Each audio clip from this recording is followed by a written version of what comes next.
าพพระมหาประสิทธมาภินันโทเผยแผ่ธรรมในนามของคณะสงฆ์หน่วยอบรมประชาชนประจำตำบลมะกอกวัดจังกำเบอร์โทรศัพท์ติดต่อประสานงานได้ที่0861875325วันนี้ญาติโยมสาธุชนผู้ฟังที่อยู่ทางบ้านไปทำบุญสุนทรทานตั้งไหนกันมาพ่องเป็นจะได้พ่องบุญขินบุญตาลได้ไปเป็นผู้ร่วมงานทำบุญของกฐินวัดใหญ่วัดน้อยวัดใกล้วัดไก่บุญเสริมเติมส่งให้ได้ดีบุญยิ่งทำยิ่งทวีเพิดพริ้งบุญยิ่งมากยิ่งมีความสุขบุญติดตามบ่ทิ้งเช่นเขาเงาตนบุญเป็นอริยทรัพย์อันผาเสริฐบุญเป็นสิ่งสูเชิดให้เกิดมีบุญเป็นบุญญาราศีความดีพร้อมบุญเป็นสิ่งที่น้อมนำความสุขทุกชาติไปญาติโยมสาธุชนไปกินไปทานงานกฐินหลายวัดเต่าที่ทราบก็มีงานบุญอย่างวันนี้อาตมาภาพเองก็ไปร่วมงานทำบุญทอดกฐินและงานวางศิลาฤกษ์เจดีย์โพธิศรีโพธิวราวุธที่วัดโพธิมงคลน้ำพระอำเภอบ้านโฮงจังหวัดลำพูนฝั่งดอยลอก็มีการทำบุญบรรจุหัวใจพระเจ้าพระประธานวิหารวัดบ่อนห้วยแก้วทอดกฐินภาคบ่ายวัดหนองตองท่านพระครูอาทรวิสุทธิคุณท่านอาพาธก็มีคณะศรัทธาญาติโยมศิษยานุศิษย์น้อมเกณฑ์เวรถวายผ้ากฐินทานรวบรวมก่อสร้างห้างแปลงของวัดที่ยังคงค้างช่วงนี้ก็พากันส่งจิตอธิษฐานหลวงพ่อท่านพระครูอาทรสุขสดสดีมีสุขภาพปรมานามัยสมบูรณ์แข็งแรงเป็นห่มโพห่มใส่ด้วยกับลูกกับหลานกับลูกศิษย์ลูกหาโรขายาปรมาราภาความบ่มีโลกเป็นลาภอันประเสริฐที่เกิดกับหลวงพ่อท่านพระครูเป็นลำดับไปธรรมาภาพที่แรกว่าจะไปงานแล้วก็จะตีตัวลวดปรากฏว่าทางวัดก็มีคนมารอถ้าคนก็จะตายแต่เมาะทางวัดก็ได้ไปเตะทำแถมผมได้ไปเขาดีโทรศัพท์ถามทั้งที่เขาไปมาหาสู่กันอยู่ตลอดเวลาว่าช่วงเช้าก่อนเที่ยงนะท่านมาหาช่วงบ่ายก็บ่ายถึง5 โมงก็ว่าจะได้วะนะประมาณนั้นมันผูกนี่ก็ตอนเช้านี่ก็จัดรายการตี 5 ถึง 6 โมง6 โมงถึง 7 โมง7 โมงถึง 8 โมงก็คงจะได้ไปบรรทุกหญ้าขนหญ้าขึ้นรถเนาะเสร็จเรียบร้อยก็พลิกมาก็โยมจะมาทำบุญถวายอาหารเพลกันกันได้ยินบ้านนะมันถึงมาท็อปแท็บกันอยู่เนี่ยญาติโยมนะวันเกิดพ่องครบรอบคนนั้นคนนี้แต่ว่าได้วันนี้ได้มาก็จะมาวันพุธก็มีแต่วันนี้มานะก็ยังใดมันก็จะมาเนาะหวังว่าแต่เจ้านี่บอกถ้ามาก่อน9 โมงก่อน8 โมงนี่ก็ปะกันอยู่เนาะพอธรรมาภาพจะไปวัดน้ำเพื่อภาพเพิ่นจะทำพิธี9:39เนาะ9 โมงเขาก็8:45เขาก็ออกวัดไปถึงพุ่นญาติโยมพี่น้องทั้งแม่กับจานก็มาปะกันลั่นหลายคนหลายท่านบางท่านเพิ่นก็มารอท่าจะถวายถวายนี่เนาะบางคนเพิ่นก็รอปะเนาะหลายคนก็บางตนเพิ่นก็มารอท่าไว้จัดเมินเสร็จเรียบร้อยเพิ่นอูจาทักทายแล้วเพิ่นก็กลับพระทหารเพลวันนี้ก็มีอาหารหลายหลากเนาะป่าทับทิมห่มผ้าก็มีบอกว่านะต้มยำกุ้งเนาะต้มยำกุ้งต้มจืดลูกหลอกน้ำพริกนะแกงแค่นะแกงแค่ก็ลำดีนะเราก็ชอบอยู่แล้วพักรวมเนาะน้ำพริกโรงเรือเนาะสิ่งละอันพละน้อยที่ฉันกันไปโดยมากทุกเจ้าก็จะมักน้ำพริกเนาะเป็นส่วนใหญ่เพราะว่ามันมีบ่อยน้ำพริกกับผักจิ้มนะน้ำพริกกับพริกนะบางเตื้ออย่างว่าเกมหาเสด็จพ่อเสด็จแม่มาได้ บางเตื้อก็จางนี่แต่โดยมากเนี่ยบอกค่อยเจอน้ำป่าญาติโยมทางนี้ทางนั้นเขาก็ไปคนเจ้าว่ามักเกมนะญาติโยมบางทีมันน้ำป่าพริกน้ำป่านี่ควรจะมีเนาะอย่าเอาไปรับประทานอาหารตามร้านต่างๆที่เขาไปแวะ เนี่ยอาหารก็ถือว่าเป็นส่วนหนึ่งที่ทำให้ยิ่งเขาอายุหลายเนาะอายุนักฉันเข้าก็หลวงพ่อวัดสีเตี้ยเนาะวัดสีเตี้ยวัดป่ารกฟ้าเนาะวัดทุ่งม่านท่านรองเจ้าคณะอำเภอ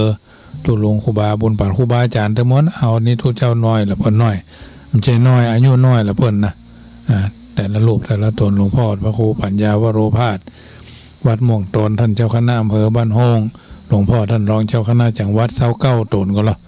ทุเจ้าหนุ่มทุเจ้าน้อยโดยมากก็จะพลิกวัดกันหมดเอาไปฉันวัดเพราะว่าเพิ่นจะไปกฐินกันวันนี้ก็สุนสันสวนเข้าสวนออกกันนะทุเจ้าเสาเก้าตนก็เหลือสัก12-13ตนนั่นนั่นก็พลิกวัดหมดนะโรงทานเพิ่นก็อุ่นฝาข้างจัดหลายคนขับรถเนี่ยพดเอาขนมเส้นน้ำยาก็เลยจิ้มเหี่ยกรรมก็ล้ำดีหอมไผ่มุ้นในโรงทานของพี่น้องที่เพิ่นมาเลี้ยงกันนะขนมเส้นน้ำยาป่าเนี่ยนะก็เข้าขั้นเข้าท่าอยู่ผ่าน90%เนาะคือเรียกว่าถือว่าผ่านไม่ใช่พี่น้องอันหม่อมธนัสศรีนะจริงๆหม่อมธนัสศรีสวัสดิวัฒน์นี่คุณชายเนาะสมัยธรรมาภาพเป็นทูตเจ้าอยู่วัดดอนเมืองเพิ่นจะมามาถวายบิณฑบาตที่หน้าวัดดอนเมืองแต่ก่อนสมัยการท่าอากาศยานยังบ่ย้ายไปสู่วรรณภูมินะเปิ้นภาวนาถวายตั๋วเครื่องบินไปมาอยู่เรื่อยนะระยะหลังๆสุขภาพเพิ่นบ่ดีแล้วก็เลยลูกเต้าเราหลานปฏิวัติหมดนะอย่างพ่อครูสมบูรณ์นะพ่อครูสมบูรณ์เชียงใหม่นี่ก็เดี๋ยวนี้เพิ่นเคยมากินไข่ตาลกระท่านมหาพิษณุว่าลูกเต้าเราหลานเพิ่นปฏิวัติเรียบร้อยนะไปไหนบ่ได้ละมีแห้งเนาะมันแจ่มอย่างมีแห้งหมดแรงนะก็เลยว่าเป็นที่น่าอินดูขุนนาเพิ่นเหมือนกันเนาะ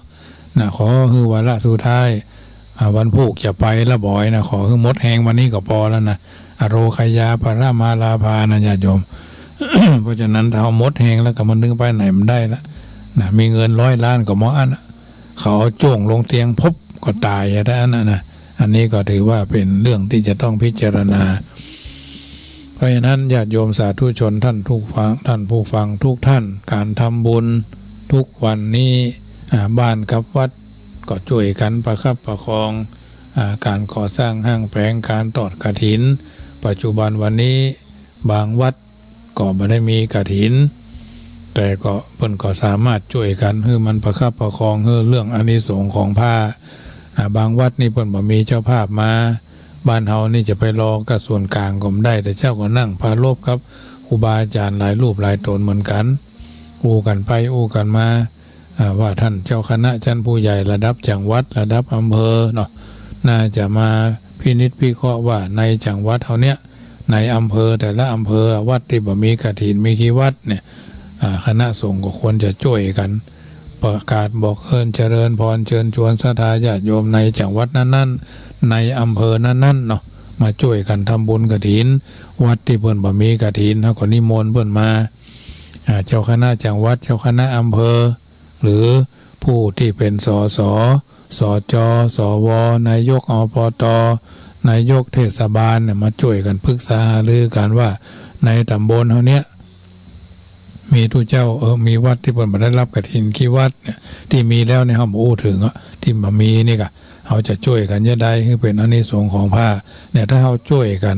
บ่ต้องไปรอส่วนกลางและญาติโยมส่วนกลางถือว่าเป็นอดิเรกลาภเนาะที่เพิ่นมาเองนะกฐินแล้วก็ขอบ่ได้โดยเนาะญาติมาภาพพอจะเข้าภาษาก็ว่าถ้าญาติโยมเศรษฐีใจบุญนายทุนใจดีท่านคฤหัสถ์บดีใจเป็นกุศลใครเป็นเจ้าภาพทานกฐินวัดจังกำยังรอสายทานศรัทธาอยู่อันนี้บอกได้ทุกวัดบอกได้หมดตุเจ้าอาวาสแต่ละวัดก็บอกได้มันไม่ใช่ว่าไปหั่นไปนี่ไปขอเพิ่นถึงบ้านถึงจองนี่มันบ่เหมาะญาติโยมเว้นไว้แต่เฮามีคนชาวบ้านนั้นเป็นคนที่มีปัญญาหม้อน้อยหนึ่งนะก็ไปติดต่อประสานงานเอากฐินผ้าป่าแล้วก็บ่ต้องไปบังคับเรื่องเงินนะบ้านเฮาคนเหนือเขาเนี่ยถ้าว่าบ่มีเงินแสนเนี่ยเป็นเจ้าภาพกฐินบ่ได้นะเพราะฉะนั้นบ่ใช่ว่ามีเงินแสนนะมีเป็นเจ้าภาพกฐินบ่ได้บ่ดีเน้อหรอกบางคนซ้ำไปว่าระวังเน้อมันจะเป็นแพ้ภัยตัวเองนะหรอกฐินไม่ใช่ทำคนเดียวหรอกจะเป็นหมู่หรอกกฐินสามัคคี โดยมีคนนั้นเป็นเจ้าภาพเป็นประธานเนาะเป็นต้นเป็นประธานไม่ใช่เป็นเก้านะเป็นเก้าในไผ่ดื่มใครเป็นนะแกว่งหัวลูกลิกแหละเพราะเป็นประธานเป็นต้นเป็นประธานนี่ก็เป็นกันอยู่อันเนี้ยญาติโยมสาธุชนเอามีเพื่อนเหรอคูณกอเนาะคูณกอทำงานเงินเดือนเท่าใดไปอู้กับคูณขอก็ไปอู้กับคูณคอ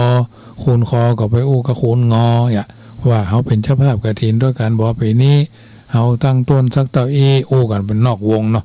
เอารอบเริ่มแล้วแต่อี้มันก็ได้ก็เขาช่วยกันบออีกเขาก็ไปอู้กันในหมู่บ้านในกลุ่มของเขานั่นแหละก็จะเป็นมังคละนะญาติโยมเพราะฉะนั้นอู้กันเถอะถ้าว่าบะมีนะเอาช่วยกันอนุรักษ์รักษาประเพณีผ้าป่านี่มีได้ตลอดปีตลอดแรงตลอดวาสาและแต่กฐินนี่มีแค่เดือนเดียวเนี่ยเป็นการะมหาทานบารมีเนาะทานพิเศษเพราะฉะนั้นญาติโยมก็เนี่ยเดือนนี้ทั้งเดือนออกวาสาเป็นต้นมาจนกระทั่งถึงวันที่31นะเป็นมหาทานปมหาการะทานนะช่วงแห่งการฮือทานอย่างวันเนี้ยโอ้ยมีแทบจะทุกที่มันใกล้จะงวดเข้ามาวันที่31ซ้ำให้สุดทัดญาติโยมนี่เพิ่นก็ได้ซองแล้วก็ห้ามบ่ต้องไปจมซองวัดนั้นมาแต่สองวัดนี่มาหาเราต้องไปจมบ่ต้องไปซ้ำทำได้ทำบ่ได้ก็บ่ต้องทำเพิ่นก็บ่ได้บังคับหรอกบางทีบางครั้งนี่เฮาไปเครียดเนี่ยเสียครูบาวัดพระพุทธบาทภาที่เพิ่นบอกไว้ว่าคนโง่เอาใจไว้ที่ปากนะคนฉลาดเอาปากไว้ที่ใจนะวัดนั้นมามละตายแล้วเฮ้ยมามละบุญอย่ามันต้องไปว่าญาติโยมบ่ทำก็ดักอย่านิ่งเสียตำรึงทองอย่าคนบ่เก่าเพิ่นว่าไว้นะเพราะฉะนั้นทำบุญไปเถอะมันบ่เสียหลายยักได้สบายเกิดสุขไปหน้าวัดไหนก็ทำได้เหมือนกันหมดวัดเปิ่นก็ทำได้วัดเนาก็ทำได้ถั่วเฉลี่ยกันไปเนาะญาติโยมทำสม่ำเสมออย่างตะกี้อาตมาภาพช่วงที่1ว่าทำความดีสม่ำเสมอเป็นกุศลเจตนาทำพ่องบ่ทำพ่องก็เป็นกุศลเจตนาระดับกลางบ่ทำใครได้ใครดวงดีใครมีมงคลอันนั้นอันนี้มันก็ยากเขาได้เกิดมาเป็นมนุษย์เนี่ยนะแสดงว่าบุญชาติเก่าเขาแหงเต็มที่สปีดเต็มที่เกิน100 ซาวบ่เนาะมาชาตินี้บ่สนใจบ่ทำบุญเปิ่นกินก็บ่กินเปิ่นทานก็บ่ทานเปิ่นช่วยกันก็บ่ช่วยเปิ่นบอกอันบอกนี้ไปเฉยเหมือนครับบ่ฮู้นะศรัทธาแต่ละบ้านมันต้องมีหรอกแต่ละหมู่บ้านแต่ละวัดเนี่ยนะเปิ่นเก็บสตางค์กะอันนั้นกันนี่เฮาฮงรวมขันกันเนาะอย่างเปิ่นกลางวาสามาทำบุญวันศีลเอาคนไปวัดเขาสตางค์ไปสัก100ก็50 บาท60 บาทก็ไผจะเป็นเจ้าภาพกันเทศก็อย่าเขาก็ไปใส่กันเทศคนน้อย2น้อยมา100 คนก็คนละ20ก็ได้จะหลายร้อยกันเทศเพื่อก็จะได้กันเทศอย่างวันที่31อาตมาภาพก็จะเทศทำ3ผูกญาติโยมที่ฟังขึ้นวิทยุก็เอามาเทศได้อาตมาภาพจะเทศก่อนงานก่อนวันที่31 3ผูกเนาะ27 28 29 27 28 29เนาะ28 29 30เนาะ3ผูกมูลติกาอันนี้สงฆ์ปฏิษฐ์และอันนี้สงฆ์เดือนยี่เพ็งพอวันที่31นี่โดยมากก็ญาติโยมไปวัดไปวาก็คงบ่สะดวกนะก็ถือว่าจะเทศทำ3ผูกนี้ที่วัดนี้จะเทศ3ผูกพอจะไปตั้งทำปลายปีญาติโยมที่ฟังใครเป็นเจ้าภาพกันอันนี้สงฆ์ปฏิษฐ์ก็ได้และตามเจตนาของท่านเนาะตามเจตนาของท่าน3กันอันนี้สงฆ์ปฏิษฐ์มูรตีนกาอันนี้สงฆ์ยี่เพ็ง3ผูกอาตมาภาพก็คือเพิ่นจับฉลากบ้านพระบาทบ้านพระมุ่นบ้านบ่อหินเพิ่นก็จะปักต้นมาการเทศอันนี้เทศเข้าวัดเหมือนกันเทศเป็นกำลุงกันน้ำกับไฟวัดเป็นกองนะของทุนบางทีเพิ่นมาขอหงทานเพิ่นมาขอช่วยเหลืออันนี่อันอย่างรู้อันอย่างเสียก็ปัจจัยเหล่านี้เอาไปเป็นกองทุนของวัดเพิ่นเฮาว่าบัญชีรายจ่ายบัญชีรายจ่ายประจำวันพระเพิ่นว่าอีน่ะอันนี้เขาก็จะเทศทำเข้าไปอาตมาภาพก็ทุกเจ้าในวัดก็จะเทศเหมือนทุกปีก็ทำกันมาตั้งแต่อาตมาภาพได้มาอยู่นี่แล้วก็เทศกันมามูรติกาอันนี้สงฆ์ปฏิษฐ์อันนี้สงฆ์ผางปฏิษฐ์นะและอันนี้สงฆ์เดือนยี่เพ็งวันที่31อันนี้จะเทศตอนเจ้า ญาติโยมได้ยินได้ฟังก่อนน้อมเอิญเจริญพรก็ได้เนอะจบรายการก็โทรหากันได้ที่0861875325อันนี้ญาติโยมแต่ละวัดเพิ่นก็คงจะทำบุญกันการทำบุญในทางพระพุทธศาสนาที่ทุกคนอาจจะหลงลืมหรือพอมาถึงว่าจะได้บุญนักมหาศาลนั่นก็คือการทำบุญกับพระที่ทำเรียนหนังสือภาษาบาลีพ่องนักธรรมพ่องนี่นะกองทุนอย่างอาตมาภาพมีกองทุนศึกษาน้ำไฟเนี่ยเป็นภาษาดั้งเดิมและที่สำคัญพระนักเรียนนิสิตนักศึกษาจะได้มีจะได้ฮื้อปัญญาจะได้ฮื้อการอาหารได้ฮื้ออาหารกายอาหารใจอาหารพระพุทธศาสนาอาหารคืออายุอาหารคือวรรณะอาหารคือความสุขอาหารคือความอบอุ่นกายใจคือความใกล้ชิดในพุทธศาสนาเป็นผู้ชื่อว่าสืบต่ออายุพระพุทธศาสนาโดยเฉพาะพระที่เรียนเป็นมหานั่นต้องให้ความอุปถัมภ์ท่านเพราะตราบใดที่ญาติโยมเอาใจใส่ช่วยเหลือท่านเอากำลังทรัพย์คือปัจจัยบำรุงการศึกษาแต่ละวัดที่ญาติโยมบ่เดือดร้อนมาช่วยเหลือท่านก็จะมีกำลังส่วนหนึ่งที่ผู้อาตมาภาพว่าญาติโยมยังบ่คือการสนับสนุนคือพระที่บวชเรียนกันมากนักเพราะยังบ่เข้าใจคำว่าความหมายของว่ามหาเนาะพระมหาเนาะคำว่าพระมหาเนี่ยเป็นคำเรียกที่พระภิกษุหรือสามเณรสอบได้ตั้งแต่ปรริญญาธรรม3ประโยคไปและพระมหากษัตริย์จะพระราชทานพัดยศพัดปรริญญาเพิ่นฮ้องว่าทรงตั้งปรริญญาดังนั้นคำว่าพระมหาหรือมหาถ้าสถาบันพระมหากษัตริย์พระเจ้าแผ่นดินทรงจัดตั้งไว้เป็นสมณศักดิ์ตั้งแต่สมัยกรุงศรีอยุธยาจึงเป็นสมณศักดิ์ไม่ใช่เป็นคำธรรมดาเขียนเอาไว้เองก็บ่ได้ไผไปเขียนคำว่ามหาหน้าชื่อของตัวเองนั่นก็มีความผิดตามกฎหมายเพราะเป็นสมณศักดิ์ที่ได้รับพระราชทานอาตมาภาพนี้ได้รับคำว่าสามเณรปรริญญาหรือเนนปรริญญานี่ตั้งแต่ปี2524เนาะ25รุ่นฉลองกรุงนะเป็นมหาปรริญญาฉลองกรุงตอนนั้นเจ้าพระคุณสมเด็จพระอริยวงศาคตยานสมเด็จพระสังฆราชวาดวาสนะมหาเถระวัดราชบพิตรสถิตมหาสีมารามมาประทานพัดที่พระวิหารหลวงวัดพระธาตุธริพูนชัยหลวงปู่อดีตเจ้าวาดวัดจังกำนี่ก็ได้รับพระราชทานตั้งสมณศักดิ์จากพระครูศรีนวลอินทนันโทเป็นพระครูสิรินันทคุณนะสิริก็คือสีนั่นนะเอานันทคุณทำพระครูสิรินันทคุณก็มาเป็นสิรินันพระครูอินทนันโทก็เป็นอินทนันโทนะมาเป็นนั่นสิรินันทคุณก็ทำชื่อคือเพิ่นเป็นมงคลอายุ91 ปีถึงแก่มรณภาพ71 วาษาเมื่อ2545อันนี้เป็นการที่ได้รับการตั้งปรริญญาคำว่าพระมหานี้จะได้รับตั้งสมณศักดิ์สวัสดิ์ปรริญญา3เป็นพระมหาจากพระอธิการพระกสอบได้เป็นมหาก็เป็นพระมหากครั้งที่2ครั้งแรกได้รับกับสมเด็จพระสังฆราชหรือเจ้าคณะใหญ่หนนั้นถ้าครั้งที่2จะได้เข้ารับที่พระบรมมหาราชวังอาตมาภาพนี้เข้ารับปี2533ตอนนั้นอายุ26เป็นปรริญญา6ประโยคนะตอนนั้น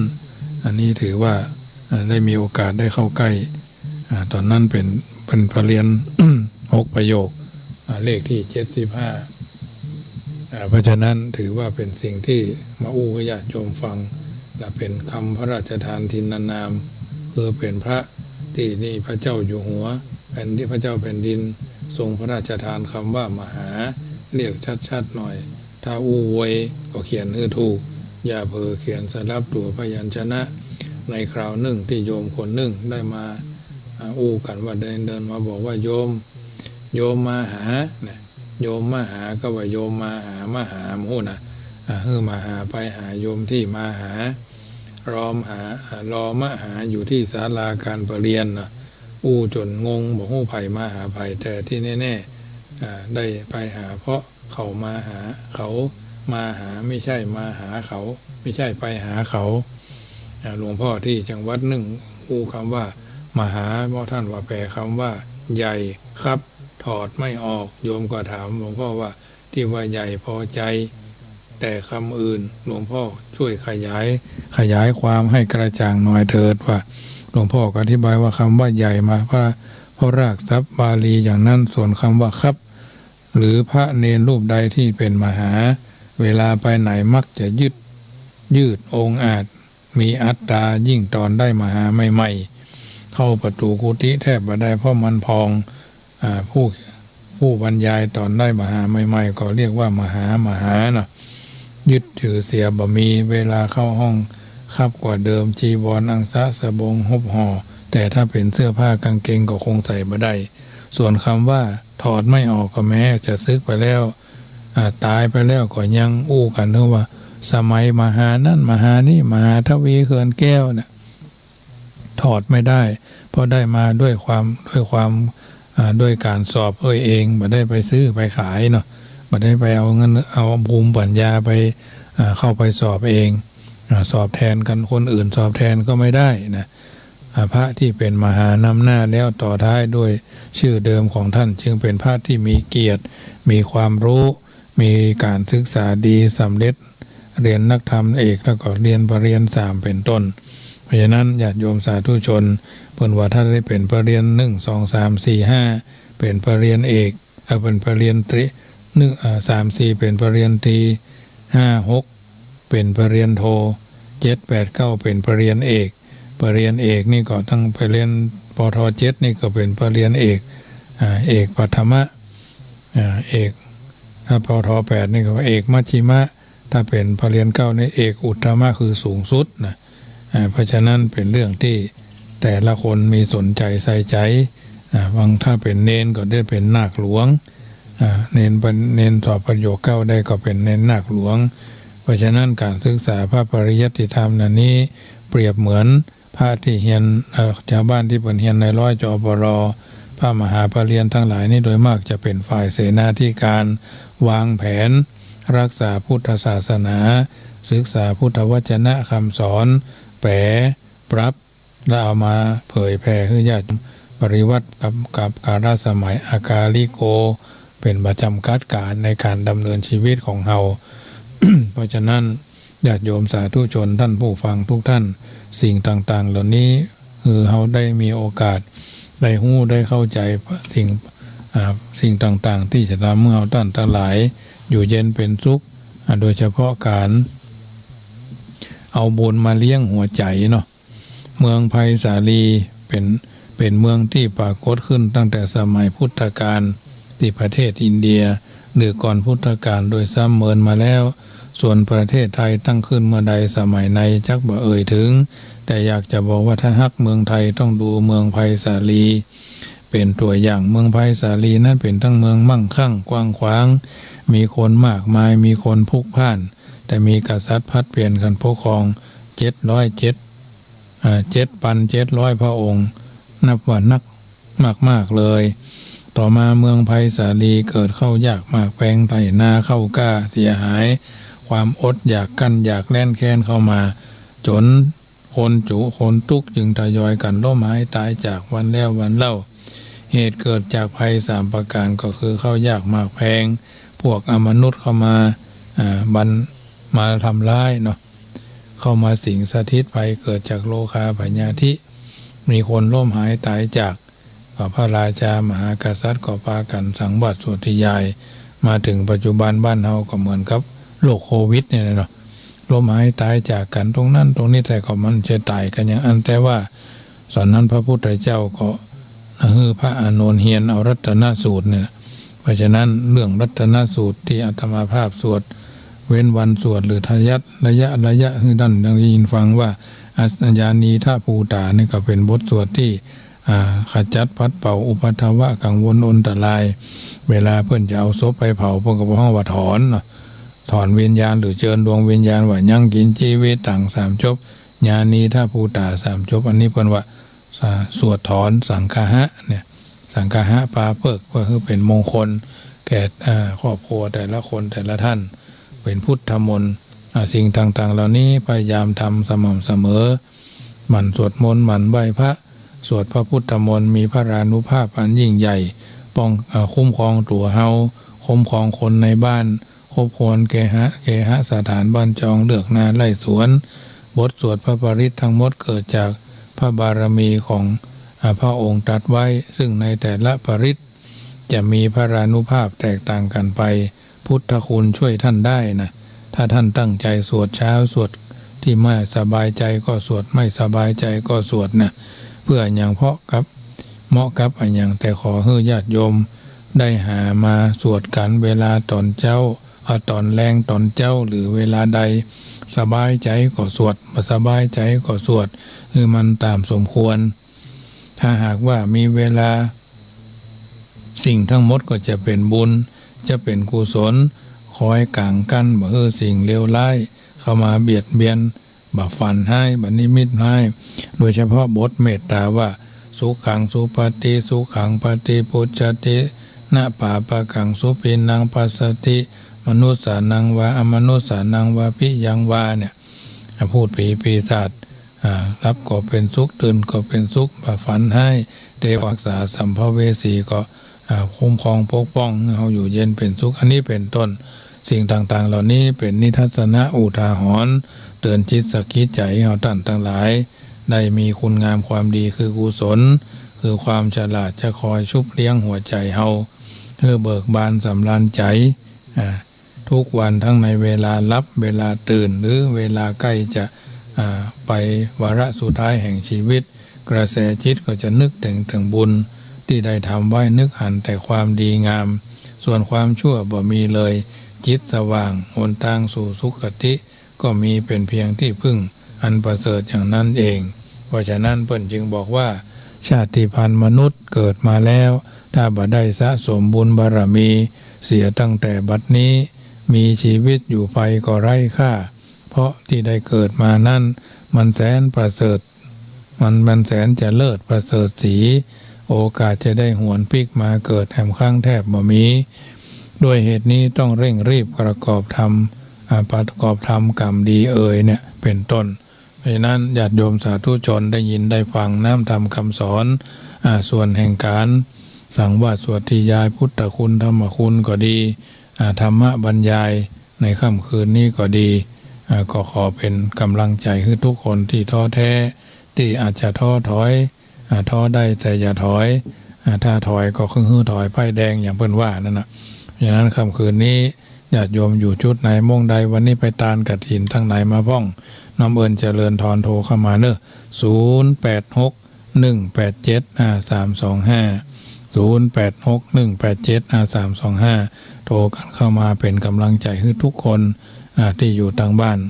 อาจจะทำการทำงานมาแล้วก็ดีอาจจะมีภาระธุระอันอย่างก็ดีเพิ่นบอกว่ามนุษย์เป็นสิ่งที่แปลกที่สุดเนาะเจริญพรนมัสการครับพวกแฟนพันธุ์แท้ครับจะได้พ้องวันนี้ดีครับดีมากเลยครับโอ้วันดีครับไปตานกฐินไหนวะเนี่ยไม่ได้ไปครับวันนี้กฐินบ้านผมนี่มันมีครับวัดไม่ริมหลวงมันมีกะวัดแม่ริมมีวันที่29ก่อนครับนี่หวานประธานวัดแม่ริม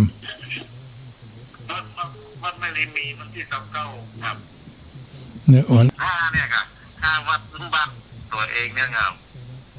มันได้ตานวัดแม่ริมเนาะครับได้ตานครับครับอันโมทนากับพ่อเนอต้องมาจ่ายนี่ขอจ่ายท่านตัวนะครับโมทนาโยมพ่อนมัสการครับเจริญพรแม่จันดีปาก้างยาวกำลังใจเนอวันนี้ไปตานกฐินไหนวะเนี่ยฉันรถเบาใกล้ๆนี่เนาะเจ้าใกล้เนี่ยว่าบ้านดี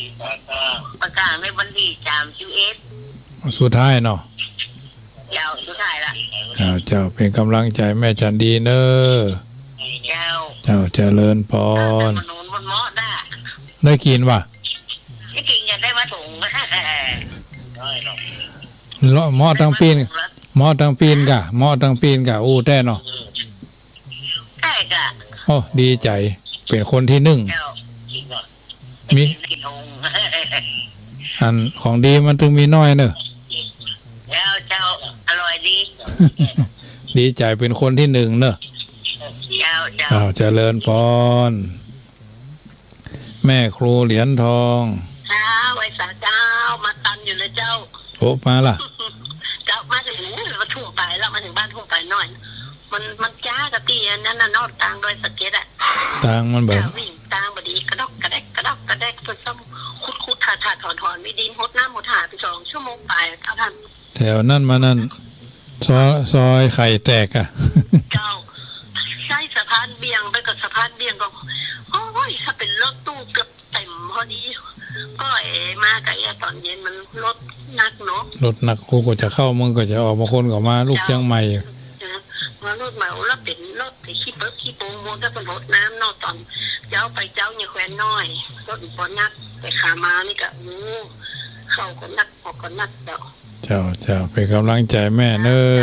เป็นกำลังใจให้ท่านมหานะเจ้า เจริญพรอ้าวเจริญพรแม่แก้วลูน อันนี้พ่ออายเนอะ พ่ออ้ายกะ สั่งนั้นไม่เกินลุ้นไปขอตามมานูนมาสักถุงมาได้มาสักถุงมันจะมาจิ้มก็ไม่ได้ โอ้ผมได้ก็นะ มาได้นะ ปีก่อนกะ บอกปีกเก่ามาว่าค่ำกันมันถ้าจะเปิ้ลลูกก่อนมันถ้าจะบัดไปลูกด้วยเปิ้ล 170ถุงอ่ะปุ๊บเดียวเนี่ยถ้าขายครัวยี่เนี่ยถ้าขายครัวยี่เนี่ยมีกระแม่ก้าในยี่นะ ไม่กล้ามาเดียวนี่ จ้ะเป็นกำลังใจพ่ออ้ายเนอ ครับแต่ว่าผมไปต้านกระถิน4 วัดกัน วันนี้ไปยังไงวะเนี่ย วันนี้ไม่ได้ไปครับไปแต่ว่านะไปแต่ว่าไปวัดวัดหนองเงียกวัดอันดอยวัดตุลุง ว่าดันพระธาตุดอยน้องไง ดอยน้อยแต่ว่าดอยน้อยหนองเงือกเนาะ ครับ นี่แต่ว่าส่วนกันไปส่วนกันมาถ้าว่ามาก็ถึงป้ากันว่าเลยนะโมทนาครับพ่อเนอติดตามดูนะเจริญพรพ่ออ้ายปุ้นสันโป่งแม่ริมว่าเปิดมาตานก้อนทินหนองเงือกซึ่งหนองเงือกนี่ก็หลานลูกพี่สาวไปเป็นแม่หลวงนะแฟนหลานเขยเป็นพ่อหลวงบ้านหนองเงือกก็ถือว่าใกล้กันเนี่ยเพราะว่าหลานก็มาเป็นลูกพี่สาวก็มีอยู่3 คนพี่สาวกัตมาแล้วก็หลานอยู่ด้วยกันตระกูลนี่เหลือ3 คนเนาะเฮาก็เป็นทูตเจ้าใหญ่อะก็ถือว่าอยู่กันไปประคับประคองกันไปตึกไหนก็ตึกห้านาย่าเสี่ยงก็มาอิ่มเพราะฉะนั้นญาติโยมทุกคนที่โทรเข้ามาเป็นกำลังใจให้อยู่เย็นเป็นสุขรุ่งเรืองก้าวหน้าในสิ่งอันพึงปรารถนากุศลเจตนาอันใดก็ขอให้แล้วเสียยังเจโตปณิธานครับทุกคนทุกท่านค่ำคืนนี้ก่อนจะเข้าสู่นิทาพากันไหว้พระสวดมนต์วันผูกมาเจ้าเขาก็จะพากันขึ้น104นี่แหละเวลาตี 5ถึง6 โมงช่วง6 โมงเจ้าถึง7 โมงวันผูกก็ดีในที่วันเรดิโอวันเสาร์วันอาทิตย์วันศีลนี่ก็ไม่ได้ออกเจริญพรเจ้าแม่ไปสาเจ้าแม่กำลังมาเปิดแม่กับลูกตีนยากาศนะเจ้ามาเลิกแรงได้เจ้าวันนั้นไปแล้วรถมันเหมือนมีเจ้าวันนั้นไปวัดควงพญามังรายมันได้ไปกะไปเจ้าได้ตามมโนแล้วนะมาได้เจ้าเพิ่นหมดเหตุก่อนถ้าแม่ไปตอน11 โมงนะเจ้าอันนี้แจกพวกบ่ายแล้วหรอก็อันแม่ติดก่อนกันขอแม่ฟังไปทำงานอยู่ไปทำบุญไปทำงานอยู่เนาะเจ้าไปแม่ขอเพิ่นแล้วก็แม่อยู่สักกรรมแม่ก็ไปทำงานเนี่ยเจ้าเป็นกำลังใจให้แม่เนอเจ้าเจริญพร